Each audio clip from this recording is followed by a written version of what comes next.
नमस्कार फ्रेंड्स, आपका वेलकम मेरे यूट्यूब चैनल एलएस एकेडमी में। और दोस्तों, बिहार लाइब्रेरी को लेकर बड़ा धरना प्रदर्शन बिहार में हो रहा है। राजनीति है, लोग उकसाते हैं। हम तो चाहते हैं कि भर्ती हो, मगर ऐसा देखने में आ रहा है कि अभी निकट भविष्य में भर्ती के चांसेस कम हैं। इसलिए हम वीडियो में थोड़ी सी लापरवाही थे, लेट से शुरुआत करेंगे। जीके आपकी स्टार्ट कर ही दी है। एलटी ग्रेड सीरीज के अंतर्गत आपको जीके हम करा रहे हैं। जीके का स्टैंडर्ड बड़ा अच्छा है। और लाइब्रेरियन जो बिहार की वीडियो है वो हम शुरुआत कर चुके हैं, दोबारा से फिर स्टार्ट कर चुके हैं। तो तैयारी बढ़िया हो आपकी, इसलिए आप लोग लगे रहें। और शुरुआत करते हैं आज के क्वेश्चन का बिना देर किए भी है। भारत में विकास के रूप में सार्वजनिक पुस्तकालय आंदोलन का प्रारंभ हुआ था। तो आपको पता ही है, तो बड़ौदा राज्य से हुआ था। इस आंदोलन की जो शुरुआत थी वो कहाँ से हुई थी फ्रेंड्स? हमारी बड़ौदा राज्य से है ना। बड़ौदा राज्य में किसने? सयाजीराव गायकवाड़ के नेतृत्व में हुआ था।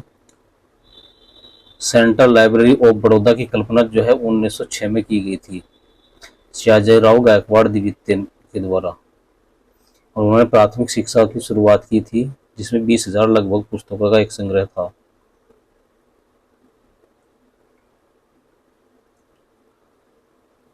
और यह राज्य क्या है? बिहार सरकार के पुस्तकालय निदेशालय के द्वारा प्रतिबंधित है। आता है कि इस महाराजा सयाजीराव गायकवाड़ क्या थे? तो एक लोकोपकारी थे। ये क्वेश्चन एग्जाम में पूछा जाता है। नेक्स्ट क्वेश्चन है, पुस्तकालय विकसित होता है और अंतहीन विकसित होता है। Library is a growing organism, है ना। तो वो क्या है, इसमें हमारा कौन सा नियम है? आप अच्छी तरह से परिचित हैं कि वो पुस्तकालय विज्ञान का 5वां नियम है। 5 नियम कौन कौन से? पहला है, पुस्तक के उपयोग के लिए हैं। बुक्स आर फॉर यूज, प्रत्येक पाठक को उसकी पुस्तक मिले। Every reader his her book. तीसरा है, प्रत्येक पाठक पुस्तक को उसका पाठक मिले। Every books his her reader जो है पाठक का समय बचाएं। Save the time of the reader. और पुस्तकालय एक वर्धनशील संस्था है। तो क्या है वो? लाइब्रेरी जो ग्रोविंग ऑर्गेनिज्म। और दोस्तों, 5वें नियम की कुछ विशेषताएं क्या क्या है वो डिस्कस कर लेते हैं। पुस्तक की जीवित सत्ता के बारे में बात करता है। सीडी रोम की आवश्यकता को बताता है। और यह नियम प्लानिंग, मैनेजमेंट और संगठन से संबंधित है। कई बार ये आता है ना, बिल्डिंग कम हो रही तो क्या करें? तो पुस्तकालय विज्ञान का 5वां नियम कहता है कि बिल्डिंग हमें इस तरह से बना के रखनी चाहिए कि 20-25 साल तक हमको बढ़ाने की जरूरत न पड़े। जो भी कलेक्शन हो, हमारा कलेक्शन डेवलपमेंट उसी बिल्डिंग में हो जाए। भारत में राज्यों की संख्या, जहां वर्तमान में पुस्तकालय कानून है, वो पूछ रहा है एट प्रेजेंट कितने स्टेट में जो है लाइब्रेरी नियम पास हो चुका है? तो इनमें से कोई ऑप्शन डी है, कोई नहीं है। 19 राज्य में अभी तक हो चुका है।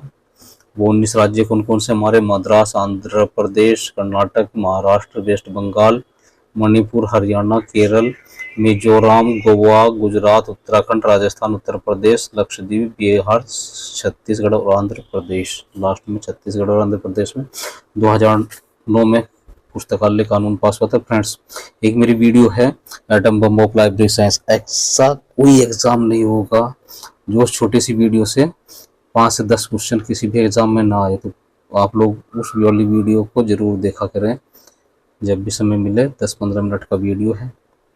स्वतंत्रता के बाद भारत का पहला पुस्तकालय कानून अधिनियमित किया गया था। यानी कि पुस्तकालय विज्ञान का पहला जो नियम था वो कब बना था? तो वो बना था, कब बना था, कहाँ अधिनियमित किया गया था? तो तमिलनाडु में अधिनियमित किया गया था। कब? 1948 में, जब इसका मूल नाम क्या था? मद्रास पब्लिक लाइब्रेरी एक्ट था। और 1 जनवरी 1969 को राज्य का नाम बदलकर तमिलनाडु किया गया था। और 22 जनवरी 1948 को राज्यपाल की स्वीकृति के बाद 1950 को यह लागू हुआ था। नेक्स्ट क्वेश्चन है, भारत में पुस्तकालय वीक या लाइब्रेरी बुक वीक किस सप्ताह में मनाया जाता है? किस माह में मनाया जाता है? तो जो माह है, मंथ है, किस मंथ में मनाया जाता है? तो ये तो डेफिनेट है, आपको याद होगा अच्छी तरीके से कि नवंबर में मनाया जाता है। नवंबर में मनाया जाता है कब से? तो 14 से 20 नवंबर को मनाया जाता है। और कब से मनाया जाता है? 1982 में शुरुआत हुई थी इसकी, तब से मनाया जाता है। और इसे बढ़ावा देने के लिए किसने मतलब ये लाइब्रेरी वीक मनाता है? तो ये है एनबीटी, जिसे शॉर्ट में कहते हैं, पूरा नाम है हमारा नेशनल बुक ट्रस्ट, उसके द्वारा मनाया जाता है। भारत में कब और कहाँ पर पुस्तकालय विज्ञान की शिक्षा आरंभ हुई थी? तो बड़ौदा में 1911 में पुस्तकालय विज्ञान की शिक्षा शुरुआत हुई थी। बड़ौदा के राजा ने किसे बुलाया था? विलियम एलेंसन बोर्डन को बुलाया था भारत में, और 1911 में लाइब्रेरी साइंस की शिक्षा शुरू की थी। और सयाजी राव गायकवाड़ थर्ड को इसका श्रेय जाता है। बोर्डन कौन थे? वो मेलविल डीवी के स्टूडेंट थे। अमेरिकी लाइब्रेरी एसोसिएशन ALA ने पुस्तकों के प्रति प्यार को बढ़ावा देने के लिए और पढ़ने के लिए क्या स्थापना की है? तो वह हमारा कार्ल डेकोर्ट मेडल, सी ऑप्शन ठीक है। ALA को आपको पूरा नाम पता है, अमेरिकन लाइब्रेरी एसोसिएशन है। इसकी स्थापना बता देते हैं, 6 अक्टूबर 1876 को हुई थी। और इसका मुख्यालय भी एग्जाम में पूछ लिया जाता है, तो शिकागो यूनोलेस USA में है। और एक ही प्रकाशन करते हैं चॉइस नाम से। और इस मेडल की जो शुरुआत की थी, RC मेडल की, तो इसकी शुरुआत की थी 1937 से। नेक्स्ट क्वेश्चन करते हैं।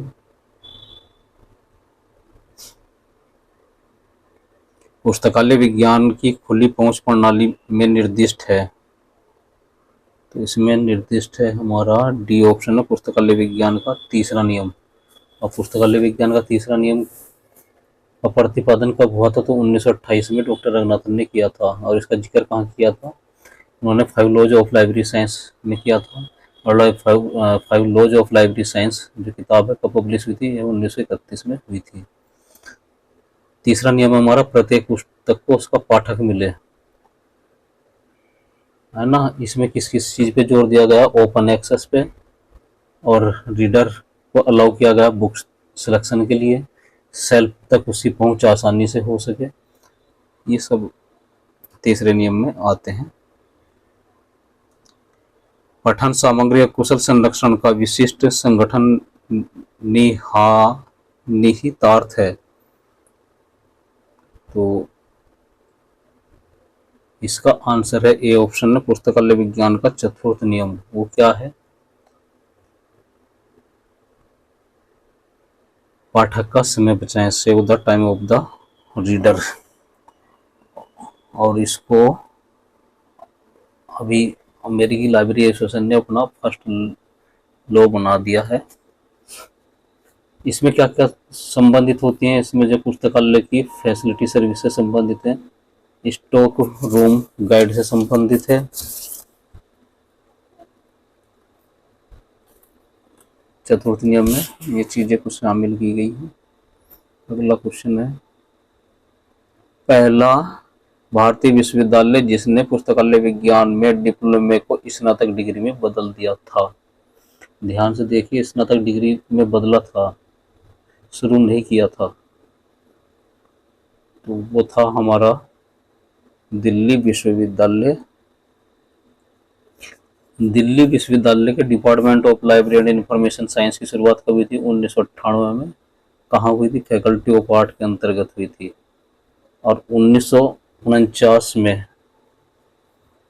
इन्होंने एमली बेसी देना शुरू किया था। 1957 में PhD की शुरुआत भी दिल्ली विश्वविद्यालय के द्वारा की गई थी। और 1978 में कौन सा कोर्स शुरू किया था दिल्ली यूनिवर्सिटी ने? लाइब्रेरी साइंस में MPhil की डिग्री देना शुरू किया था। अगला क्वेश्चन है, पेटेंटों को किस रूप में जाना जाता है, यानी पेटेंट्स को किस रूप में जानते हैं? तो patents is primary source of the information, है ना, प्राथमिक स्रोत होते हैं पेटेंट्स हमारे। पेटेंट क्या है? ये एक सरकारी प्राधिकार है जो किसी व्यक्ति और संस्था को किसी अवधि तक बेचने या उसका उपयोग करने के लिए माना जाता है, कॉन्ट्रैक्ट होता है गवर्नमेंट और इन्वेंटर के बीच में। पेटेंट बौद्धिक संपदा के रूप में एक आविष्कार के लिए विशेष अधिकार है। भारतीय पेटेंट प्रणाली पेटेंट एक्ट 1970 नंबर 39 पर शासित है। इसके मुख्यालय कहाँ जो हमारे पेटेंट के हैं? चेन्नई में है, नई दिल्ली और मुंबई में स्थित है। नेक्स्ट क्वेश्चन है, ISSN संदर्भित है। तो ISSN का पूरा नाम है हमारा international standard serial number, B option ठीक है। और यह कितने अंक का होता है वर्तमान में? 14 अंक का होता है, सॉरी 8 अंक का होता है वर्तमान में, है ना। ISSN किसके द्वारा दिया जाता है? ISO के द्वारा, इंटरनेशनल स्टैंडर्ड फॉर ऑर्गेनाइजेशन के द्वारा दिया जाता है। ISO 3297 के तहत 1975 में प्रकाशित किया गया था। रंगनाथन के अनुसार पठन सामग्री पर कुल खर्च करने के लिए पुस्तकालय बजट के कुल पैसे का कितना प्रतिशत होना चाहिए? डॉक्टर रंगनाथन ने जो फार्मूला दिया है उसका आंसर है सी, 40%। ग्रेट ब्रिटेन के हिसाब से 23% होना चाहिए। USA का जो नियम था 1957 उसके हिसाब से हमारा 80% लगभग पत्र पत्रिकाओं पर खर्च होना चाहिए। अगला क्वेश्चन, निम्नलिखित में से कौन सी एक तकनीक है जो पुस्तकालय के अंदर व्यावसायिक कर्मचारियों को प्रशिक्षित करती है? तो सी ऑप्शन ठीक है हमारा, सम्मेलन भागीदारी। पुस्तकालय के सफल संचालन का उत्तरदायित्व पुस्तकालय कर्मचारियों पर होता है, इसलिए योग्य और पर्याप्त कर्मचारी पुस्तकालय के लिए जरूरी है ना। और उनको हमें ट्रेनिंग देना पड़ेगा, कॉन्फ्रेंस सेमिनार अटेंड करा करके, वर्कशॉप के थ्रू। प्रबंधन का महत्वपूर्ण पहलू क्या होता है? तो सभी चीजें होती हैं, प्रदर्शनी, विश्लेषण, बजट, लागत, लाभ, ये सब होते हैं। डी ऑप्शन ठीक है। प्रबंधन के व्यक्तियों का एक कुशल पूर्वक व्यवस्थापन है। प्रबंधन जान की कला है कि क्या करना है तथा उसे करने का सर्वोत्तम सुलभ तरीका क्या है ना। फेमस हमारे कौन कौन है प्रबंधक के? जो मैनेजमेंट के हैं, साइंटिस्ट कहिए उनको, या मैनेजमेंट की थ्योरी देने वाले लोग हैं, FW टेलर हैं, हेनरी फ्योल है और हेरोल्ड कॉटेज है। ये मुख्य रूप से 3 लोग हैं, अधिकतर इनके बारे में पूछा जाता है। इसी वीडियो में फिर डिस्कस करेंगे। PPBBS तकनीक का विकास किसके द्वारा किया गया था? तो PPBS का पहले तो नाम पता होना चाहिए आपको। इसका पूरा नाम है हमारा प्लानिंग, प्रोग्रामिंग, बजटिंग सिस्टम। कब शुरुआत हुई थी इसकी? 1961 में। और किसने शुरुआत की थी? मैकनामास ने इसकी शुरुआत की थी। कहाँ?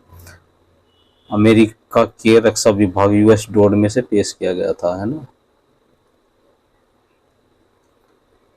तो आज की वीडियो यहीं समाप्त करते हैं, नई वीडियो जल्दी लेकर के आएंगे। जीके का भी देते रहेंगे आपको, क्योंकि बिहार की लाइब्रेरी में जीके भी आ रही हैं, उधर उत्तर प्रदेश में भी TGT PGT की कुछ पोस्ट आने वाली हैं। तो आप लोग टेंशन फ्री होकर तैयारी करते रहिए, कोई सा भी एग्ज़ाम आए आप क्लियर करें, ऐसी मेरी शुभकामनाएं। नमस्कार।